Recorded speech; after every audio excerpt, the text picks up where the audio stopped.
पंतप्रधान नरेंद्र मोदी आज राज्यसभेत राष्ट्रपतींच्या अभिभाषणाच्या चर्चेवरती उत्तर देणार। पुन्हा काँग्रेसवरती जोरदार टीकेची शक्यता। ईडीनं केजरीवालांविरोधात केलेल्या याचिकेवरती आज सुनावणी। मद्य घोटाळ्यात 5 वेळेला समन्स बजावून सुद्धा केजरीवाल चौकशीसाठी उपस्थित राहिले नसल्यानं ईडीची न्यायालयात याचिका।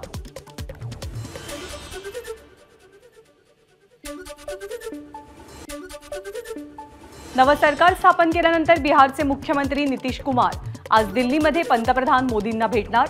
लोकसभा निवडणुकीसाठी जागा वाटपावर दोघांमध्ये चर्चा होणार असल्याची माहिती।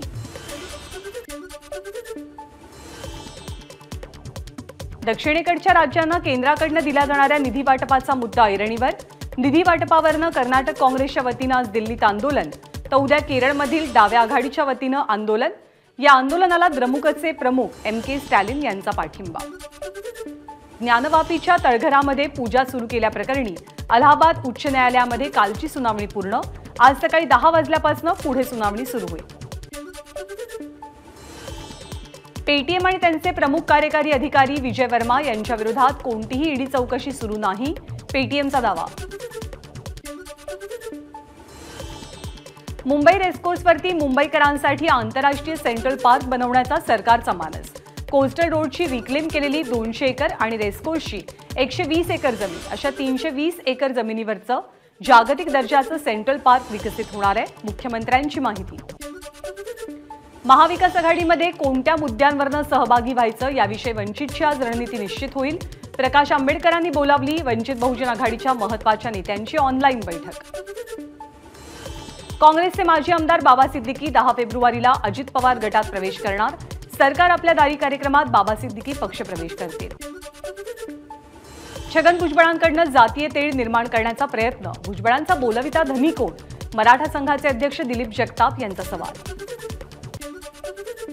मराठा आंदोलकांवरील दाखल गुन्ह्यांबाबत राज्य सरकारची महत्त्वाची बैठक। मंत्री सुधीर मुनगंटीवार यांच्या अध्यक्षतेखाली बैठक। मराठा आंदोलकांवरचे गुन्हे मागे घेण्याबाबत जरांगेंनी मागणी केलेली होती। मराठा आरक्षणासंदर्भातील अधिसूचनेला कोर्टात आव्हान। मराठा बांधवांचं म्हणणं ऐकून घ्यावं यासाठी गंगाधर काळकुटे पाटील यांच्याकडून कॅबिनेट दाखल। मनोज जरांगेंनी आधी ग्रामपंचायतीची निवडणूक लढवावी, छगन भुजबळांचं जरांगेंना आव्हान। तर नाभिक समाजाच्या आरक्षणावर डल्ला मारण्याचं काम जरांगेंनी थांबवावं, भुजबळांचा सल्ला। सगळे सोयरे संदर्भात सरकारनं जो अध्यादेश काढला त्याच्या अंमलबजावणीची प्रक्रिया 10 तारखेपासून सुरू करा, मनोज जरांगेंची मागणी। तर 10 तारखेपासूनचं उपोषण अंमलबजावणी होईपर्यंत मागे घेणार नाही, जरांगेंचा इशारा। मराठा आरक्षण देण्यासाठी मागासवर्ग आयोगाचं काम युद्धपातळीवर। 23 जानेवारी ते 2 फेब्रुवारी दरम्यान झालेल्या सर्वेक्षणात 2,48,24,151 कुटुंबांचं सर्वेक्षण पूर्ण। रत्नागिरीवरून मुंबईला येणाऱ्या खासगी बसला आग। महाडजवळच्या सावित्री पुलाजवळ बस पेटली। विद्यार्थ्याच्या प्रसंगावधानामुळे 19 प्रवाशांसह 22 जणांचा जीव वाचला। राष्ट्रवादी पक्ष आणि घड्याळ चिन्ह अजित पवार यांच्या गटाकडे। निवडणूक आयोगाचा मोठा निर्णय। लोकसभा निवडणुकीपूर्वी शरद पवारांना मोठा धक्का। निवडणूक आयोगाने दिलेला निकाल विनम्रपणे स्वीकारतो, उपमुख्यमंत्री अजित पवार यांची प्रतिक्रिया। लोकशाहीमध्ये बहुमताला प्राधान्य, अजित पवारांचं वक्तव्य। पक्षाची भूमिका पुढे वृद्धिंगत करण्यासाठी आम्ही कालही कटिबद्ध होतो, आजही आहोत आणि भविष्यातही राहू, अजित पवार यांची प्रतिक्रिया। निवडणूक आयोगाच्या निर्णयानंतर शरद पवारांचा 2022 मधल्या भाषणाचा व्हिडिओ शरद पवार गटाकडून शेअर। कुणाला सांगताय म्हातारा झालो, तुम्हाला काय ठाऊक आहे? तुमची साथ आहे तोपर्यंत ही गाडी थकणार नाही, थांबणार नाही, शरद पवारांचं भाषणात वक्तव्य। निवडणूक आयोगाच्या निर्णयापाठीमागे अदृश्य शक्तींचा हात, जे शिवसेनेचं केलं तेच आमचंही केलं, खासदार सुप्रिया सुळेंची प्रतिक्रिया। आमदारांच्या संख्येवरनं पक्षाचा ताबा ठरत नाही, आम्ही सुप्रीम कोर्टात जाणार, खासदार सुप्रिया सुळेंची भूमिका।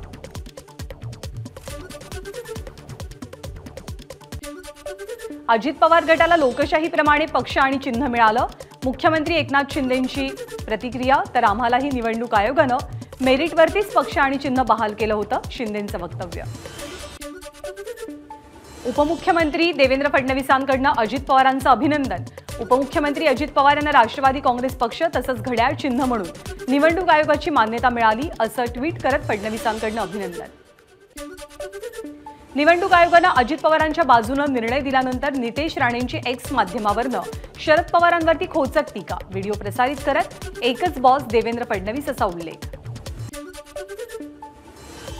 काकांचा पक्ष हिसकावणं सोपं आहे, पण स्वतःच्या बळावरती स्वतःचा पक्ष उभा करणं म्हणजे राज ठाकरेंसारखा संघर्ष आणि संयम लागतो, मनसेचा अजित पवारांना टोला। निवडणूक आयोगाचा हा निर्णय धक्कादायक, निकालाला आम्ही सर्वोच्च न्यायालयामध्ये आव्हान देऊ, शरद पवार गटाचे नेते जयंत पाटील यांची प्रतिक्रिया। घाबरण्याचं कारण नाही, पवार साहेब जिथे उभे राहतील तिथे पक्ष उभा राहील, शरद पवार म्हणजेच पक्ष, जयंत पाटील यांची प्रतिक्रिया। महाराष्ट्रामध्ये गुन्हेगारांचं राजकारण सुरू, शरद पवार गटाचे नेते जयंत पाटील यांची राज्य सरकारवर टीका, तर आमच्याकडे आमचे उमेदवार दुसऱ्या पक्षात नेणाऱ्यांना आम्ही तिकीट देणार नाही, जयंत पाटलांची भूमिका। जेव्हा शिंदे गटाला शिवसेनेचं चिन्ह आणि पक्ष दिला तेव्हाच अजित पवार गटाच्या बाजूने निकाल येईल हे अपेक्षित होतं, विरोधी पक्षनेते विजय वडेट्टीवारांची प्रतिक्रिया। मोदी सरकारच्या आदेशानं प्रादेशिक पक्ष संपवण्याची सुरुवात, निवडणूक आयोगाच्या निर्णयानंतर नाना पटोलेंची टीका। वरच्या दबावाखाली निवडणूक आयोगानं निर्णय दिलाय, पण ही अर्थातच लोकशाहीची हत्या आहे, राष्ट्रवादीचे नेते अनिल देशमुखांची प्रतिक्रिया। निवडणूक आयोग खरोखरच स्वतंत्र आणि निष्पक्ष आहे का? निवडणूक आयोगाच्या निर्णयानंतर आदित्य ठाकरेंचा सवाल, तर निवडणूक आयोग म्हणजे तडजोड बहाद्दर म्हणत ठाकरेंकडनं टीका। प्रादेशिक पक्षांनी राज्याच्या हितासाठी भांडू नये म्हणून पक्ष मोडीत काढण्याचं का? शरद पवार गटाचे खासदार अमोल कोल्हेंची केंद्र सरकारवर टीका। राष्ट्रवादीच्या बाबतीत निवडणूक आयोगानं दिलेला निकाल अपेक्षित, ठाकरे गटाच्या नेत्या सुषमा अंधारेंची प्रतिक्रिया। या निकालानं भाजपनं स्वतःच्या पायावरतीच धोंडा मारून घेतलाय, अंधारेंची टीका।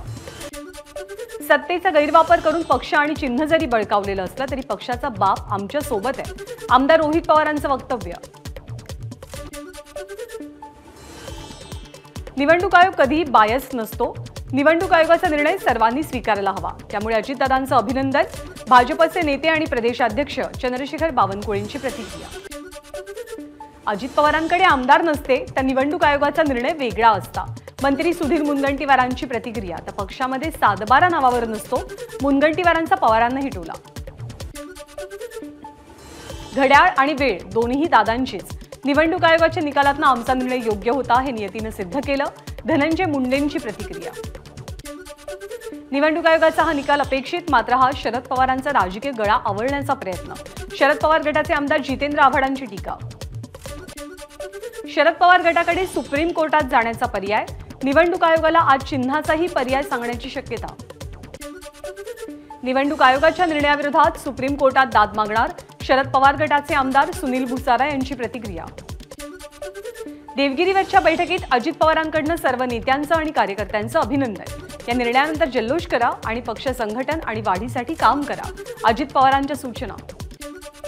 मुंबईतल्या बेलाड पियर परिसरात शरद पवार गटाकडनं बॅनरबाजी, चिन्ह तुम्हारा बाप हमारा या आशयाचे बॅनर्स। राष्ट्रवादी काँग्रेस ठाणे शहर जिल्हा मध्यवर्ती कार्यालयामध्ये राष्ट्रवादीचा जल्लोष, पक्षचिन्ह आणि निशाणी आणि नाव मिळाल्यानंतर आनंद परांजपेंसह कार्यकर्त्यांकडनं जल्लोष। केंद्रीय राज्यमंत्री भागवत कराड यांनी उपमुख्यमंत्री अजित पवारांची भेट घेतली, निवडणूक आयोगाच्या निर्णयानंतर अजित पवारांना भागवत कराड यांच्याकडनं शुभेच्छा। राष्ट्रवादी पक्ष आणि घड्याळ चिन्ह अजित पवार गटाकडे, हिंगोलीत अजित पवार गटाकडनं जल्लोष। निवडणूक आयोगाच्या निकालानंतर बीडमध्ये अजित पवार गटाचा जल्लोष, एकमेकांना पेढे वाटून आनंद साजरा। राष्ट्रवादी आमदार अपात्रता प्रकरणाचा निकाल 14 फेब्रुवारीला लागण्याची शक्यता, निकालाची प्रक्रिया अंतिम टप्प्यात।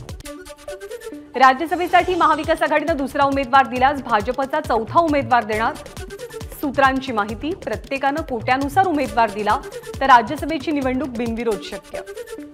मुख्यमंत्री शिंदे सतत गर्दीत असतात, सर्वसामान्य नागरिक सुद्धा वर्षावरती जातात, मग इतक्या किरकोळ गोष्टीचा बाऊ करणं योग्य नाही, दादा भुसेंचं विजय वडेट्टीवारांना प्रत्युत्तर। कोविड काळात सत्ताधारी घरी बसून होते तेव्हा आपले कार्यकर्ते रस्त्यावरती उतरून काम करत होते, पुण्यामधल्या एका कार्यक्रमात शर्मिला ठाकरेंची उद्धव ठाकरेंवर नाव न घेता जोरदार टीका।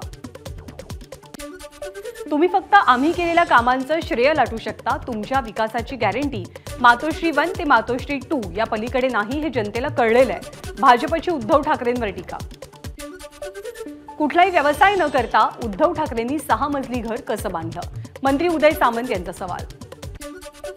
संजय राऊतांना मुख्यमंत्री शिंदे आपल्यासोबत असताना साधू संत वाटायचे, आता ते गुंड वाटतात। गुलाबराव पाटलांचा राऊतांना टोला।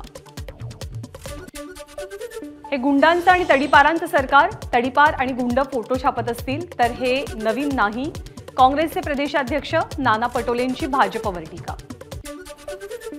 सत्ताधाऱ्यांनी तुरुंगात टाकलं तरी लोकसभेची निवडणूक लढवू, शेतकरी नेते रविकांत तुपकर यांची घोषणा। हिंदू मंदिरांवरील सरकारी नियंत्रण हटवलं जावं ही विहिंपची मागणी। मशीद चर्चवरती सरकारी नियंत्रण नाही, फक्त हिंदू मंदिरांवरती सरकारी नियंत्रण हा पक्षपात। विश्व हिंदू परिषदेचे मिलिंद परांडे यांचा आरोप। श्री क्षेत्र शनी शिंगणापूर देवस्थानची आज चौकशी होणार। चौकशी संदर्भात विधी आणि न्याय विभागाचं देवस्थानला पत्र। मुंबईच्या सीएसएमटी स्थानकासमोर भीम आर्मीचं आंदोलन, ईव्हीएम हटवण्याची भीम आर्मीच्या कार्यकर्त्यांची मागणी। तलाठी भरती परीक्षा घोटाळा प्रकरणी खंडपीठाची सरकारला नोटीस, नोटीस बजावत 4 आठवड्यात उत्तर दाखल करण्याचे आदेश। जनतेच्या आरोग्यासाठी प्रकल्प बंद करावे लागले तरी मागे पुढे पाहणार नाही, मुंबई हायकोर्टानं राज्य सरकारला सुनावलं। जायकवाडी धरणावरील प्रस्तावित सौर ऊर्जा प्रकल्पाला मच्छीमारांचा विरोध, हजारो मच्छीमार कुटुंबांसह जायकवाडी धरणावरती एकत्र आले। दुपारी 12 वाजता आंदोलनाची वेळ असतानाही आंदोलक पहाटेच धरणावर। वाहतूक कोंडी फोडण्यासाठी मुंबई बाहेरून येणाऱ्या प्रवासी बसेस मुंबईच्या सीमेवरच्या जकात नाक्यांवरती रोखणार। या ठिकाणी प्रवाशांना बेस्ट, मेट्रो आणि ओला उबरच्या माध्यमातून मुंबईत येण्यासाठी वाहतूक सेवा उपलब्ध करून दिली जाईल। राज्यामधील 5000 एसटी बसेस डिझेलच्या ऐवजी एलएनजी वरती धावणार। मुख्यमंत्र्यांच्या उपस्थितीत सामंजस्य करार, यामुळे महामंडळाची 234 कोटी रुपयांची बचत होईल। सार्वजनिक बांधकाम विभागाचा मोठा निर्णय, राज्यातल्या ग्रामीण भागातही काँक्रीटचे रस्ते तयार करणार। सार्वजनिक बांधकाम विभागाच्या निर्णयाला मंत्रिमंडळाची मंजुरी। गेटवे ऑफ इंडियाजवळ संशयास्पद बोट आढळल्यामुळे खळबळ, संशयित बोटीसह 3 मच्छीमारांना पोलिसांनी ताब्यात घेतलं। मुंबईच्या मालाड पूर्वेकडील झोपडपट्टी परिसरात भाजपच्या माजी नगरसेविकेला धक्काबुक्की। भाजपच्या घर घर चलो अभियानाच्या दरम्यान 6 ते 7 जणांकडून धक्काबुक्की। मुंबईमध्ये भायखळा रेल्वे स्थानकावर चोरी करून हल्ला करणाऱ्या आरोपींना पोलिसांकडून अटक। पोलीस कॉन्स्टेबल राहुल संजय जाधव यांनी आरोपींना रंगेहात पकडलं। एबीपी माझा, उघडा डोळे बघा नीट।